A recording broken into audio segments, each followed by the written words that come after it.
Our final speaker for this evening is going to force me to resort to a cliche because he really needs no introduction. He is one of the foremost lawyers, politicians, policymakers, and public intellectuals of this country.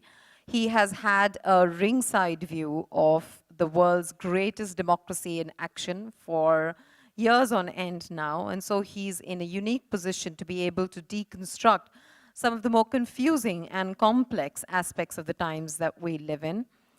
And he's brought his vast experience to bear in his new book. He's a prolific writer, and his new book is called Undaunted.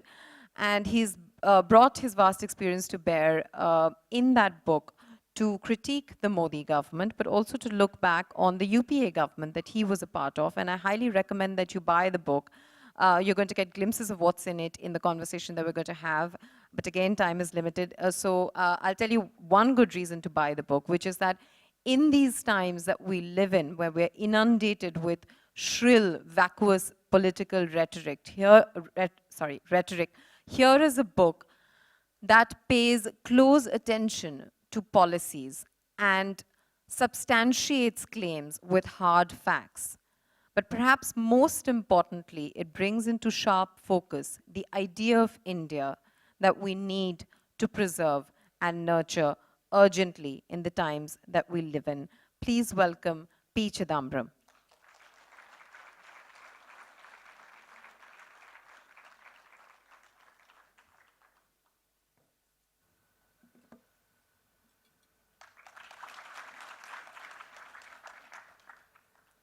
Namaskar, sir. Thank you for joining us. Good evening. First of all, congratulations. That's a fantastic book. I've just read it, and I've been struggling on how to fit in all the questions that it's brought to my mind in the course of 40 minutes, but I'm going to try and do my best. I can suggest questions. Of course you can. You're a lawyer. You can do this by yourself. I understand how redundant I am at this moment, but unfortunately, they have the second chair. Okay, I'm going to dive right into it. Perhaps because this is just something I found very, very interesting in your book, which is your critique of this idea of minimum governance, and very interestingly, you call that maximum control, particularly in the context of vacancies that are yet to be filled in institutions and regulatory bodies. Could you briefly talk about that? The BJP NDA promised minimum government, maximum governance. I think they have implemented one half of the promise. It is indeed a minimum government. It's reduced to the PMO. That's the only government we have.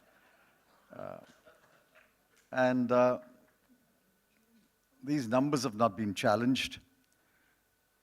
Out of 1,100 High Court judges, we have over 400 vacancies. Likewise, if you go down to major institutions, many of them are left without the chairman or without the members for many, many months. The Central Information Commission, the Central Election Commission had just one member appointed yesterday. Vice chancellors of universities. At one point of time, there was something like 12 central universities without vice chancellors. And if you look at college and university professors, the vacancies are as high as 30% and 40%. So I think one of the ways to kill an institution is to leave the post vacant. The Information Commission was virtually killed, and only now they are appointing people. The Securities Appellate Tribunal did not have a chairman, I believe, for nearly a year, which means no case was heard for nearly a year. So securities law violations go unpunished for a year. So I think there is a certain contempt for these institutions. And the other side of it is that why the posts are left vacant is there is, whether you believe it or not, profiling of the appointees. There is very close profiling of the appointees. If the appointees don't pass, they don't tick the boxes which the government wants, the appointment is not made. You know, there's a lot to talk about just in this context, which is the way in which where our institutions are headed at this moment. And there's a long list of institutions and regulatory bodies that we can talk about. But I'm just going to pick two in the interest of time, the RBI and the courts. Both have seen, in the democratic history of India, both have seen their shares of ups and downs. But in this moment in time, is there something particularly disturbing in the way that situation within courts and within the RBI is evolving? Yes. See, the RBI is not a board-controlled company. They try to convert it into a board-controlled company. They knew that Raghuram Rajan was too strong a personality and too well known to attempt it during his tenure. Therefore, they virtually forced him out. When he agreed to stay on for at least half the second term, they virtually forced him out. Then they appointed Dr. Urjit Patel and thought that he would be pliable. When they tested the waters with demonetization, Dr. Urjit Patel unfortunately caved in. And they thought that it's only one more step to convert the RBI into a board-managed company. That is when Urjit Patel stood up, and I compliment him for that.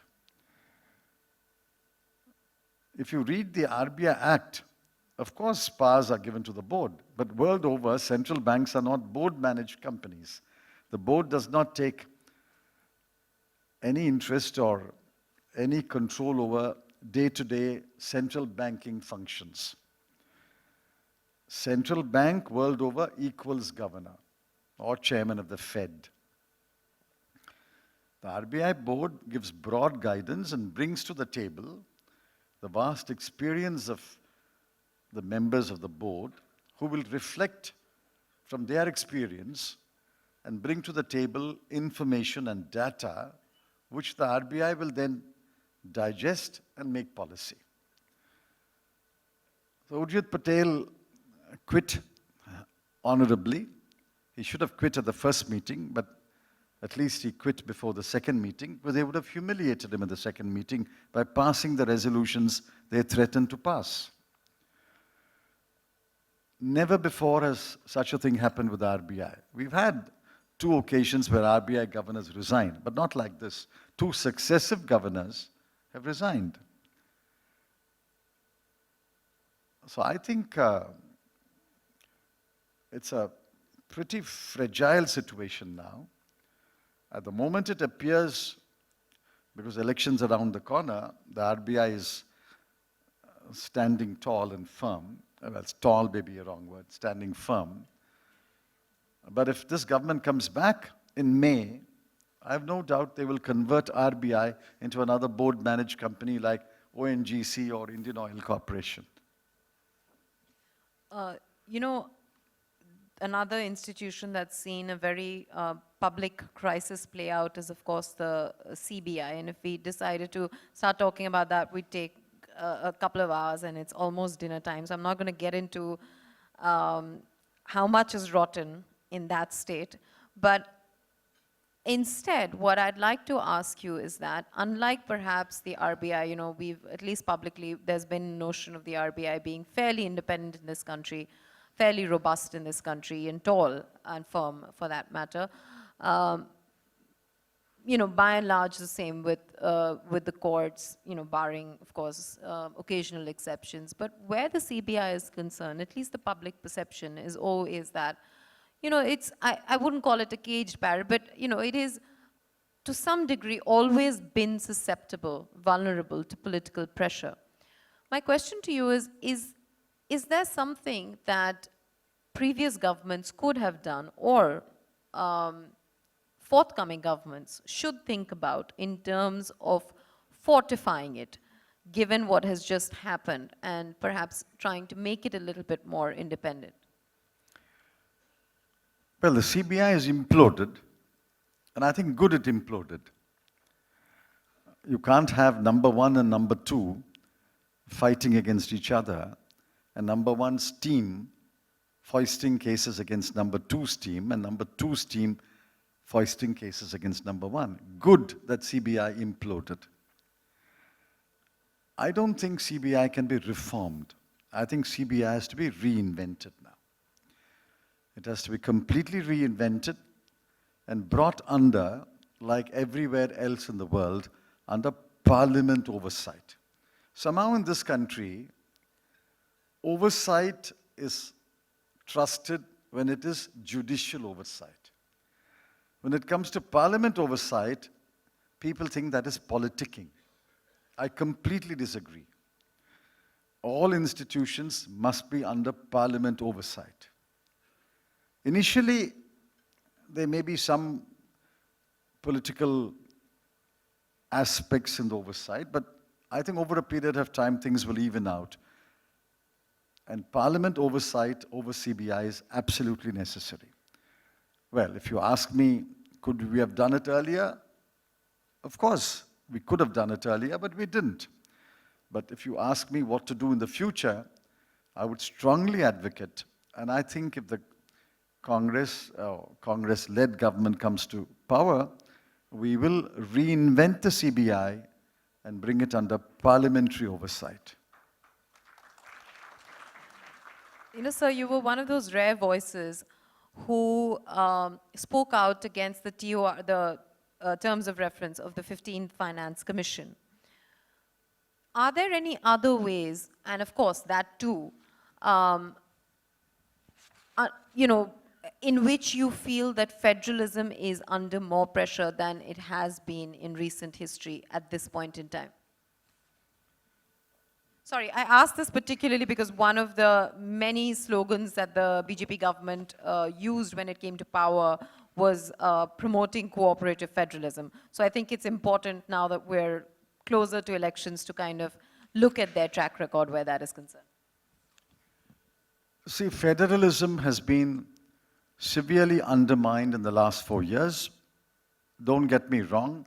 I'm not saying that some policies pursued earlier did not undermine federalism. It's only when we have assertive chief ministers that the idea of federalism occupies the mind space, media space. As long as you had very subversive chief ministers, federalism is not a big issue. But I believe that we must become more federal, not less federal. We must, in fact, I've gone to the extent of saying some of the subjects in list 3 of the Constitution, the concurrent list, must be moved to list 2 and given to the states.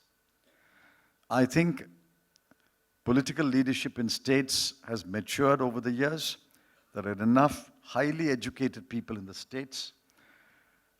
There's enough talent in every state, in business and academia, in NGOs, in student movements and youth movements, and they can run state governments. So I think we must become more federal. Now what this government has done is, when it rolls out programs, it holds the state to ransom by saying, unless you fall in line with my program, I'm not going to give you funds. Now that I think is completely unacceptable, which is why states which joined the program are dropping out. Bengal, for example, has dropped out of the medical insurance program, health insurance program.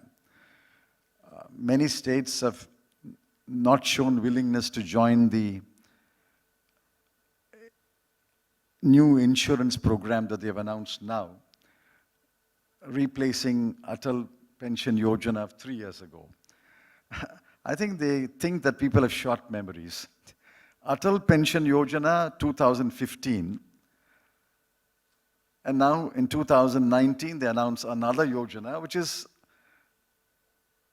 just a minor variation of Atal Pension Yojana. Atal Pension Yojana flopped. This, of course, won't flop immediately because if the first payout comes 20 years later, neither Mr. Modi nor Mr. Goyal will be there. They have a program where the first payout will be 20 years later, and they roll it out as a major program, and they tell the states, unless you join, we're not giving you money. I think this is completely unacceptable in a federal system. Finance Commission has given 42% to the states. Maybe the next Finance Commission will keep it at 42 or maybe increase it. I don't know. But I think states must be allowed to roll out their own programs in health, education, because I think the states are very different. Very, very different. How can you roll out a program which fits the requirements of Odisha and Bihar and also fits the requirements of Tamil Nadu and Kerala? They are like chalk and cheese. I think federalism is very important. In my scheme of things, in my party scheme of things, we're going to push federalism, and I hope my party will accept my radical suggestion that some of the subjects in list 3 must be actually shifted to list 2. It's very, very encouraging to hear this from a national leader. I can't begin to tell you how encouraging it is to actually hear this from a national leader. I'm sorry if I was slightly technical earlier. I assume everyone in the room knows what terms of reference are. Basically, this is how the Finance Commission decides how much money is going to be allotted to which state. And Mr. Chidambaram has written very, very simply and he's explained how these terms of references have been changed and why they, in fact, end up penalizing states that have done better, and in terms of not just reducing their population, but also in terms of improving the conditions of living in those states. But sir, you know, the most detailed segment, perhaps, in your book is on the economy, and it's a very, very illuminating segment as well. But if you ask me, the one that you should read is not the section on the economy. You should read the section on the social challenge. That is the one that's my favorite section. We will hopefully come to it. You should read the whole book. It is, it's a quick read, despite, all good books are actually, despite, even if they're dealing with very dense subjects, very quick reads to my mind. So, and so is this one. But coming, you know, we will quickly go over the economy bit. You write about a lot of things. You write about falling investments, lack of credit growth, depreciation of the rupee, fallen household savings. It's a very, very long list, and unfortunately we don't have time to delve into all of that.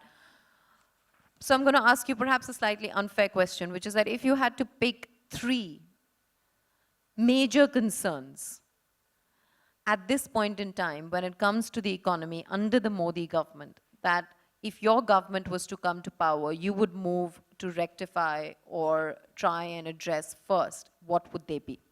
1, jobs. 2, jobs. 3, jobs. You see, we are sitting on a volcano. We are sitting on a volcano. That was not meant to be facetious. You can now call it 1A, B, C, and I'll tell you what 2 and 3 are presently. But we are sitting on a volcano. There are simply no jobs. I travel extensively, I travel widely. All I get is, get me a job. I get job applications from guys who've got master's degree, graduate's degree, MBA degree. Give me a job. There are simply no jobs. And if this number keeps climbing as it has over the last 2 years, just note 2 or 3 data points. Total employment in this country of all kinds has fallen in the last 2 years. Labor participation has declined. People have stopped looking for jobs. Naturally, if you break it up gender-wise, labor participation among women has declined even further. And number 3, the number of people registered in employment exchanges has climbed steadily. And the official unemployment number, which they suppressed until the resigned members of the Statistics Commission leaked it out, is 6.1%, a 45-year high. It's a major crisis. If you don't deal with this crisis, you will face a major social upheaval, which is why I put jobs right on top. I think my party government knows how to create jobs. We will spell it out in the manifesto.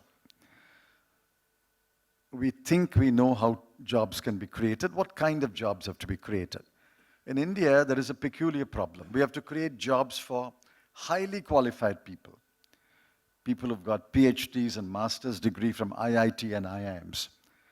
We have to create jobs for science graduates. We have to create jobs for arts graduates. And you know what our arts colleges dish out. You have to create jobs for school-leaving kids, people who've stopped education after class 12. And above all, you have to create jobs for kids who have not completed school. And not completed school is 75% of our kids. Not completed 12 years of school. So you have to create a variety of jobs. That's the number one challenge. The number two challenge is, of course, the obvious one. There has to be investment in this country. This government asked the question, we have got 7.5% growth. How do you say there is no investment? How do you say there's no jobs? How do you say there's no credit growth? Your GDP growth is a deducted figure, is a calculated figure. Investment is a fact. Credit growth is a fact. And if there is no investment, there is no credit growth, how will there be GDP growth? Which is why the GDP numbers are extremely suspect. So number two is investment. Investment is a matter of faith. I'll have to believe you and allow you to invest. If I don't trust you, why would you invest? This government has broken faith with investors. Thanks to the tax policies followed, the tax terrorism, your department issues 10 lakh notices. I challenge them publicly. Tell me how long it will take for you to hear and decide these 10 lakh notices. They simply don't have the manpower to do that. But yet they issue 10 lakh notices, 20 lakh notices. So second issue is investment.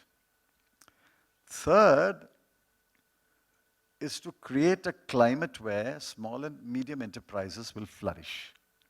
90% of India's jobs are in the SME sector. 50% of India's exports comes from the SME sector. Components, parts, etc. Unless the SMEs are up and running, there's no way you can solve India's employment problem or India's export problem. Side by side is the farm distress. It's acute farm distress. Prices have crashed. I'll give you an example. Last week I was in my constituency. There's a variety of rice called punni. It's a very high quality rice. Last year it was selling at 1,400 rupees a quintal. This year it is selling as 1,000 rupees a quintal.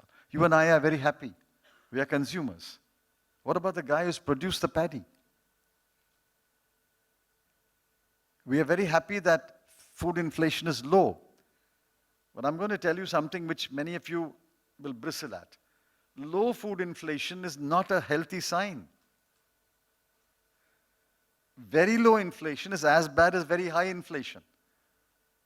Many economists are agreed on that. Very low inflation is as bad as very high inflation. Very low inflation means the producer is not getting prices, there is no demand. Or both. Here the producer is not getting prices.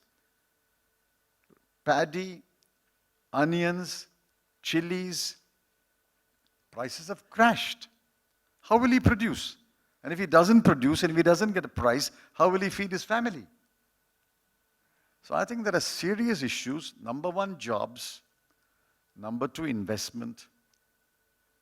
Number three is the acute farm distress. You ended up inadvertently preempting one of my questions, which was I wanted to talk to you about how, I'm guessing that the book was published before the NSSO data leak. And Yes. I don't know how many of you are aware, but the NSSO data has been leaked by the press.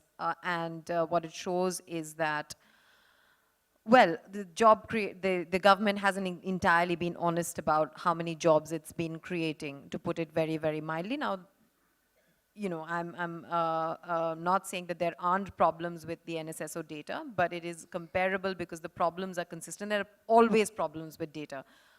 If you are a data scientist, you know that.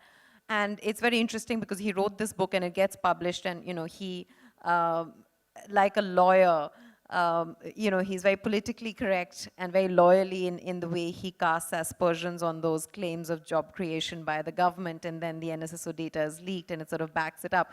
And I was going to ask you about what concrete suggestions you might have for job creation in your manifesto. I don't know if you're open to talking about it because it's Well, still to come out, but. see, the manifesto has to be approved by the Congress Working Committee.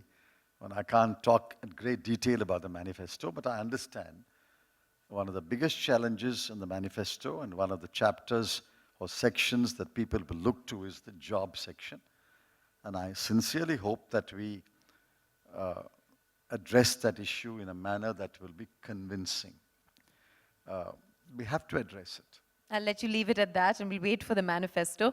But I'm going to ask you another question from the economy section before we move on, which is something very interesting that you draw attention to, and which is the tax and spend. And you call it the tax and spend model, the Gujarat model. Why do you A, call it the Gujarat model? B, why do you think it's failed? So that's what they did in Gujarat. The state debt of Gujarat has grown at a rapid rate. They borrowed or taxed and spent. It's not an entirely unprecedented strategy. Tax and spend is not unprecedented. The point is, at some point of time, tax and spend becomes unsustainable. The Tamil Nadu budget was presented a few days ago. The biggest single item of expenditure in the expenditure budget is interest payments. 33,000 crore for interest payments. The next item is education, I think 28,000 crore. If you're spending 33,000 crore on interest, which means you have reached a level of debt which perhaps is becoming unsustainable. The other aspect is taxing and spending. This is borrowing and spending, taxing and spending. Now, tax rates, I firmly believe in low tax rates. 1997, the budget, which happily people still remember, was the time when we slashed direct tax rates to 30, 20, 10. I take great satisfaction that those rates have stood their ground for nearly 20 years. I think there is scope for reduction in indirect taxes now. I think direct taxes have found a level, but indirect taxes, there is scope for reduction. The GST took us in the exact opposite direction. When we were talking about unifying indirect taxes and having a lower rate of indirect taxes, stimulating consumption, and consumption will drive production, production will drive investment. You went and announced rates of GST of 28% and 40% and virtually killed the SME industry. That's a wrong policy of tax and spend. You should have kept the GST rate moderate. And now, as you lose election after election, you start cutting the GST rate, which is why I advocate frequent elections. Okay. Therefore, there's nothing wrong in spending, provided it is on a sustainable borrowing basis and a taxation level by which people can invest and grow. At a point, the investor says, shucks, why should I invest? Why should I invest? I'll put my money in government bonds, I'll put my money in fixed deposits. Why should I invest? If a lot of people take that view, there'll be no investment in this country. Sir, moving on from, you've spoken about investments and of course the need to kind of look into the composite of what might be what one great man called animal spirits and, sort of stimulate that spirit of investment. But moving on from economy, you said your favorite segment in the Yes. book is social. And there are two aspects that you've written about when it comes to the society. One is social development, where you write about health, education, etc. And the other is of what is happening to the social fabric of this country. And of course, by extension, what is happening to the constitutional freedom in this country. And there was one particular sentence that I found very, very interesting in an essay or a column rather that you write just before the election results come out, the last state election results, in which I think, and correct me because I'm quoting from, if I'm wrong, I'm quoting from memory, not even quoting rather, where you say essentially that it doesn't matter what the results are, you will in all likelihood remain concerned about the threat that exists to constitution and constitutional freedoms at this point in time. Could you elaborate on that a little, please? I'm assuming that given our pressures of work and other commitments, every one of you is closely observing what is happening to our society. There's no time to talk about those things, what's happening to our children, what's happening to the human development indicators. Each one of them is a very sad story. And every time there is a government which doesn't address those issues, we lose 5 years. And relatively, underline, relatively, we become more backward. But what is very disturbing is that the culture of impunity. In the last 5 years, there's a growing culture of impunity. What does it mean in simple terms? It means that I can drag a guy out of his home, allege that he has got meat in his home, allege that is beef, and then lynch him in broad daylight.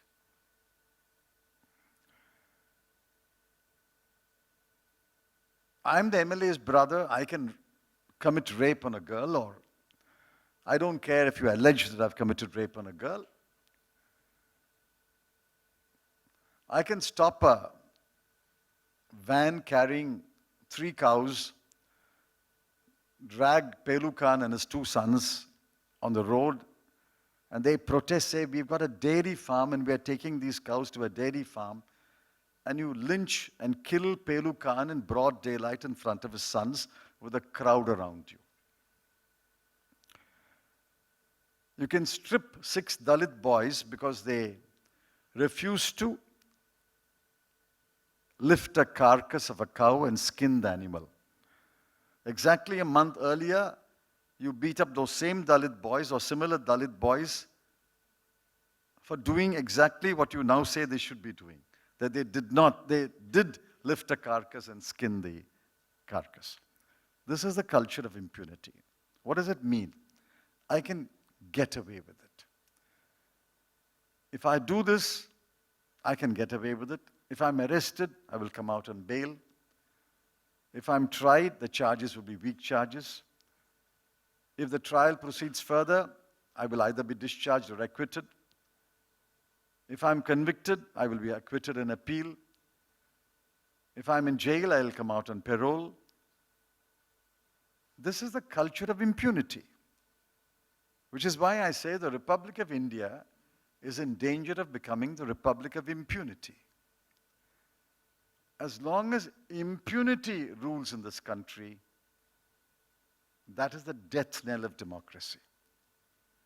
We have raged against privilege, and I agree with you. We have raged against people with a sense of entitlement, with a sense of privilege. I entirely agree with you. But we are not showing enough rage against the growing culture of impunity. So that if I could unpack what you just said, there are two aspects to it. And I think you're absolutely accurate in what you say.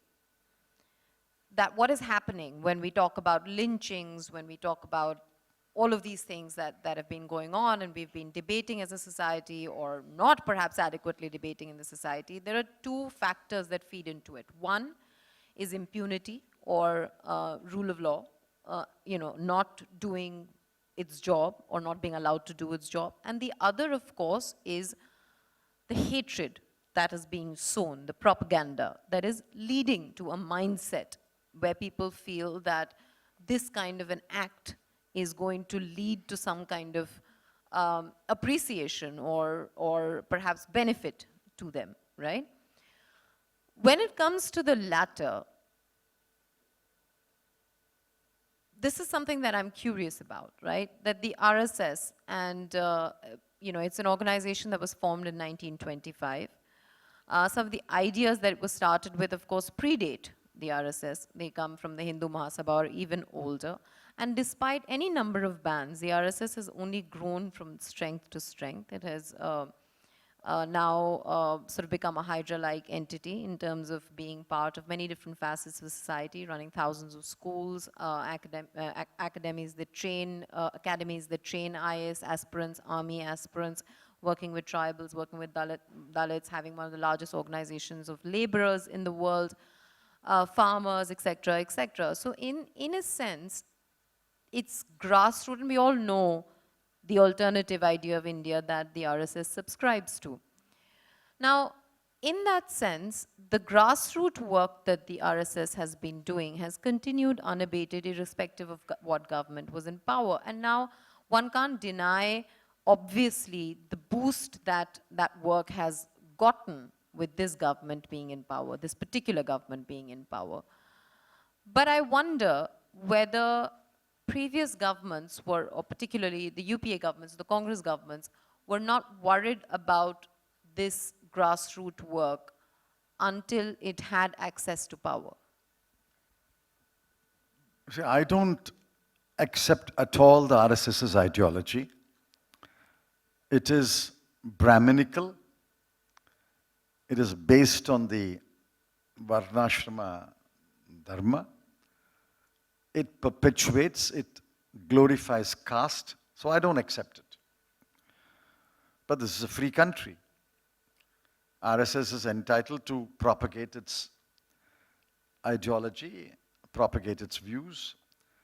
I have to live with that, live with that freedom. And I have no complaint. But when the RSS's political arm wins an election, and that political arm does not remain absolutely neutral among sections of the people, that's when we have to worry. Today, any close observer, any analyst, any astute sociologist will tell you that under the current political dispensation, many sections of the people live in fear. It is undeniable that Dalits live in fear.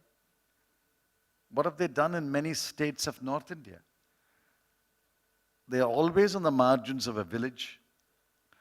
They have moved away from many villages where the numbers are small into villages where they can make a critical mass. The same thing is happening to Muslims. Muslims live in fear. Tribals live in fear. The land is being taken away, and the Forest Dwellers' Rights Act is completely ignored today. Tribals live in fear. Women live in fear.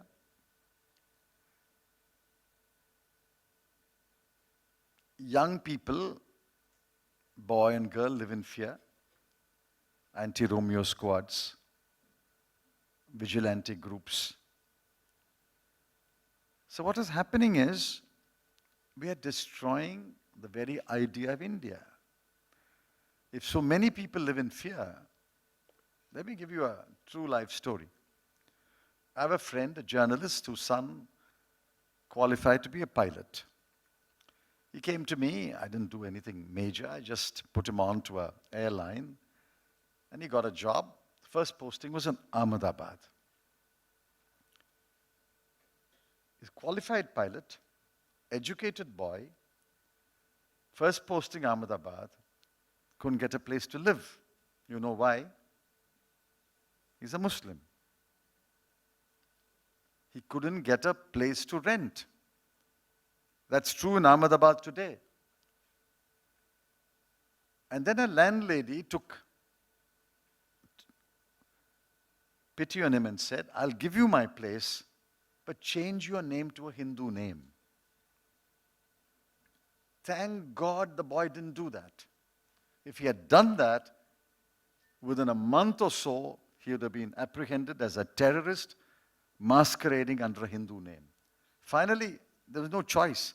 I had to intervene again and get him a transfer to Delhi, and he's flying out of Delhi now.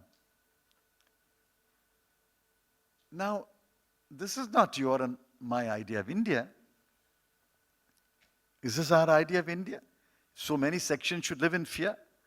And we celebrate Rabindranath Tagore, where the mind is without fear, where the head is held high. Whose mind is without fear?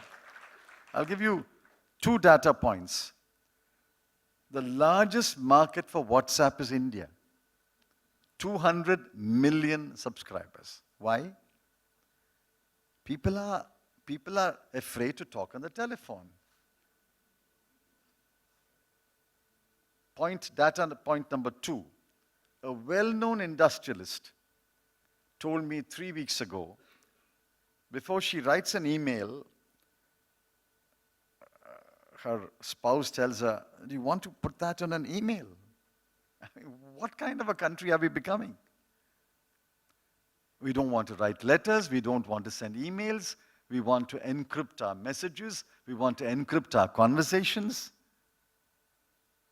I thought all this encryption was about state secrets.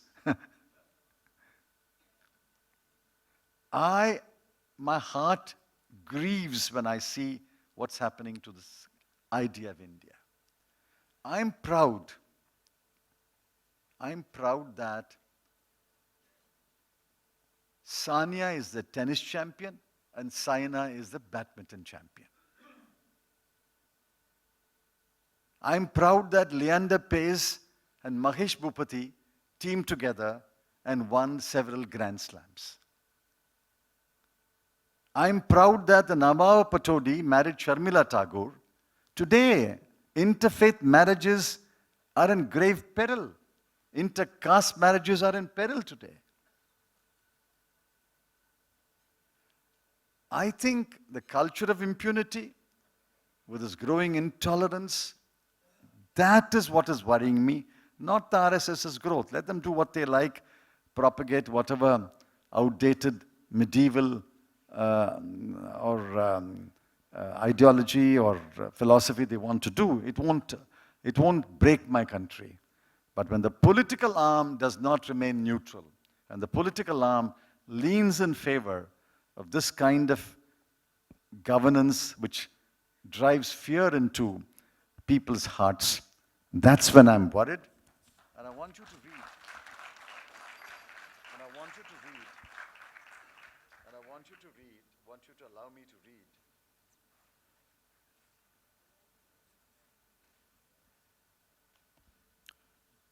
one passage. The unwarranted attack on the Archbishop moved Mr. Dash, I'll give you the name later, to write an essay for a newspaper. He did not mince words. He has never done. He called out the mischief makers, recalled their past utterances and actions, and said what many would like to say. Quote, the BJP government of Prime Minister Narendra Modi, as distinct from the previous BJP-led government of Atal Bihari Vajpayee, doubts and questions the patriotism of the minorities. This is totally unacceptable. He recalled that his ancestors were Hindus who were converted 400 years ago. He acknowledged that this was a majority Hindu country.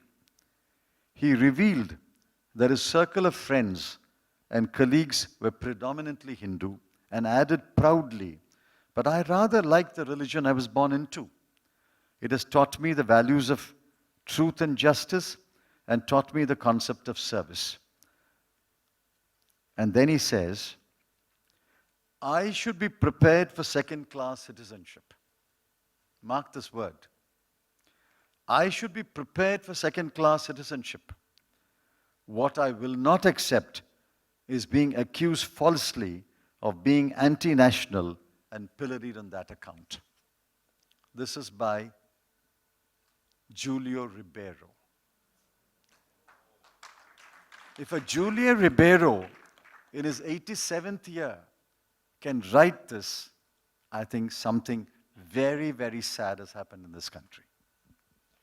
So I must be allowed to correct myself. I wasn't at all suggesting that the RSS does not have freedom of expression or should not have freedom of expression. Perhaps what I was hinting towards more is communicating the idea of India that you so beautifully put, you know, as a counter message to the propaganda that's been going on. But that's another topic for another time. I have two very quick questions before we have to wrap up. One is just to play the devil's advocate. You know, when we look at our past, we're staring at this beast of communalism today.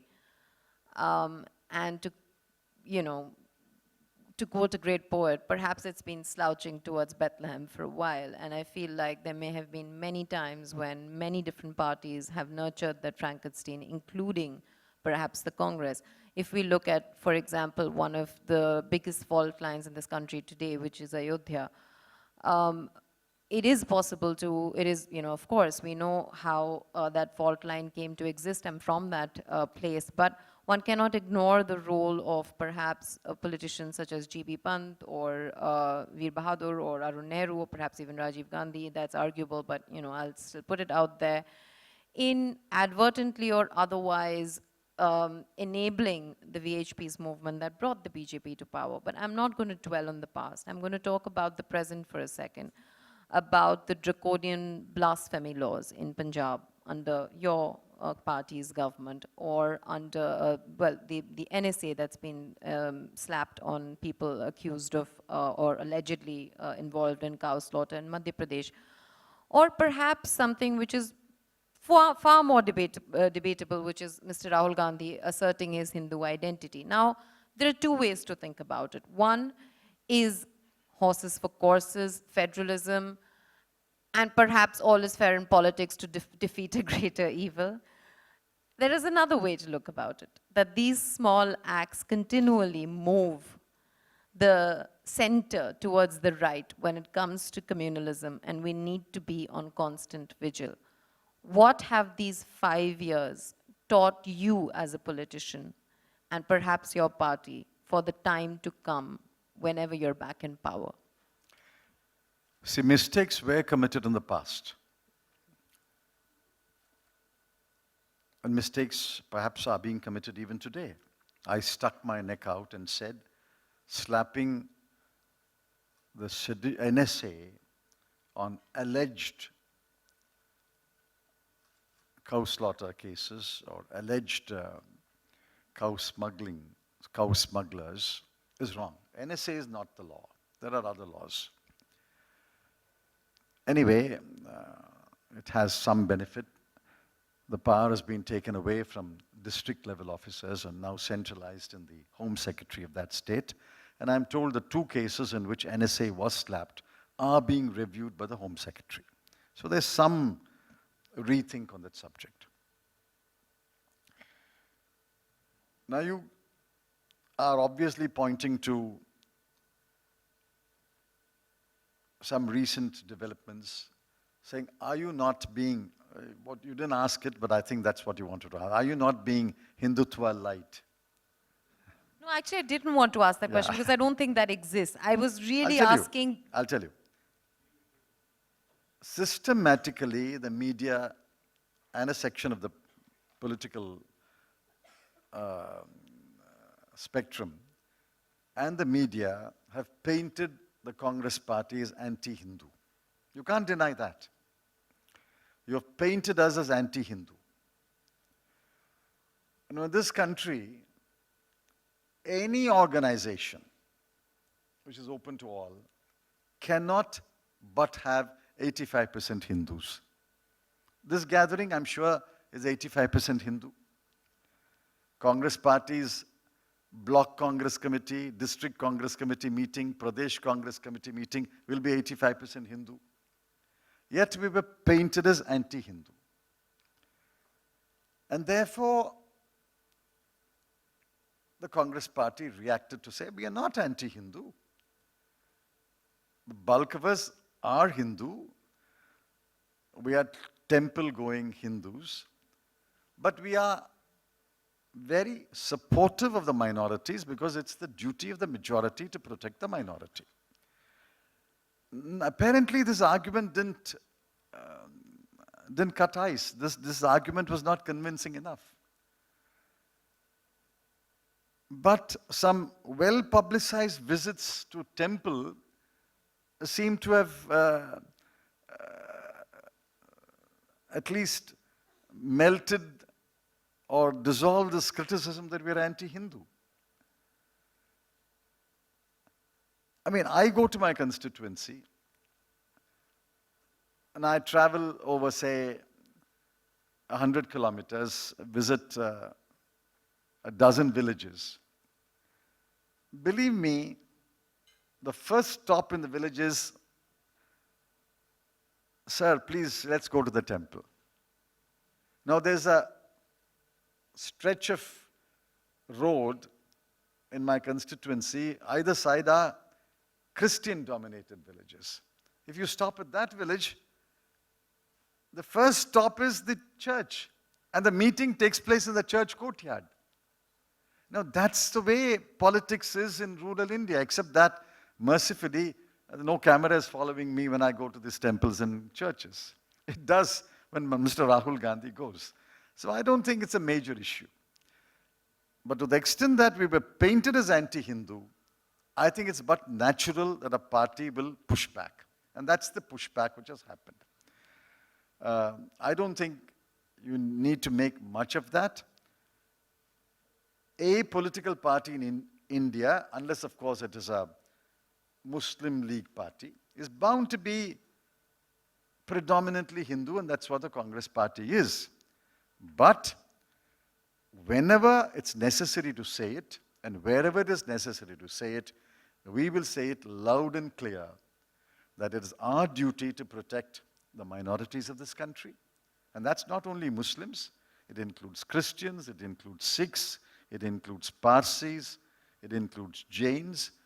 We have to protect the minorities of this country. We have to protect the linguistic minorities of this country. And we have to protect those in the Northeast who subscribe to neither this or that religion which is known in India. I don't think there's anything wrong there. And perhaps the pushback has brought about a certain balance in the coverage of these events by the media. Fair enough, I'll take that answer. Sir, I'm going to end with asking, because I'm not going to be forgiven if I do not ask you a question about the elections. I don't know how, because I had a bevy of questions about the elections, but I don't know which one to prioritize. But perhaps I'm just going to ask you, there's been a lot of conversation about, the malfunction of EVMs and, sort of rigging of elections, et cetera, et cetera. One doesn't quite know to what extent that is true or not, but as elections come up, what are some of your concerns when it comes to A, the accountability of the EC, 2, campaign finance, and perhaps 3, something that you write in your book about caste engineering dominating electoral engineering? EC can't do much about these things. EC can only ensure that everybody votes freely. And the vote is recorded freely and transparently, counted freely and transparently. That's all that the EC can do. There are some things which EC cannot do. CEC is not GOD. And if it tries to control these things, it will fail. The EC's biggest failure has been its inability, incapacity to prevent bribing of voters. In Tamil Nadu, votes are won only by giving money to voters. It's a very, very organized distribution system which will beat Coke and Pepsi. For the last 15 years, it's money which decides elections in Tamil Nadu. And the EC is completely helpless, or claims to be helpless, in preventing the distribution of money to every household. On the EVM, I know, even within my party, there are people who believe that the EVM can be hacked. But I simply say, in God we trust, but for everything else, bring me data. Show me how the EVM can be hacked. But I'm assuming that the EVM can be hacked. So what's the answer? We went to court. We got an order from the Supreme Court that VVPAT must be mandatorily introduced in every polling booth. We have succeeded. Nobody gives us credit for that. It's a Congress party, BSP, SP, and the NCP. We went to court and got an order that there has to be mandatorily a VVPAT along with an EVM. Now, what is completely bewildering is, why is the Election Commission so obdurate that the VVPAT count will not be matched with the EVM count? Today, the EVM count is physically matched with a VVPAT slip count in one polling booth per assembly constituency. An assembly constituency is an average of 300 polling booths. They match it in one. And then they say they match, therefore it must be correct.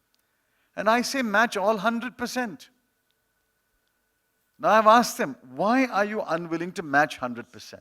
You know the only downside? The only downside is the result will take 4 more hours. So what? The results today come between 12 noon and about 8 p.m. The result will come from 4 p.m. to 12 p.m. So what? Heavens are not going to fall. So we have gone to the Election Commission to say 50% of the VVPATs must be matched. I was a little unhappy about that. I said 100% must be matched.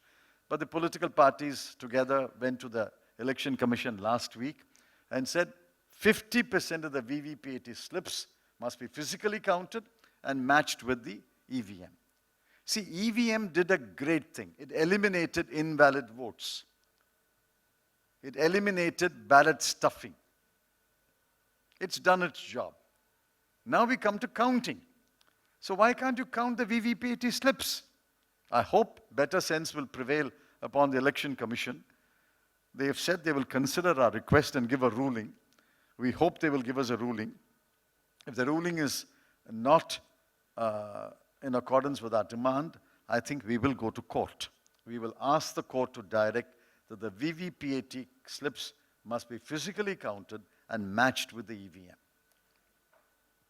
Okay, that's the bell. So I guess I'm not going to be able to ask you about electoral funding. That's the one elephant that always remains in the room. But there is more about this in his book. I urge you to buy it and get it signed by him if he's still around. Thank you, sir, for talking to us. And thank you for being such a patient audience.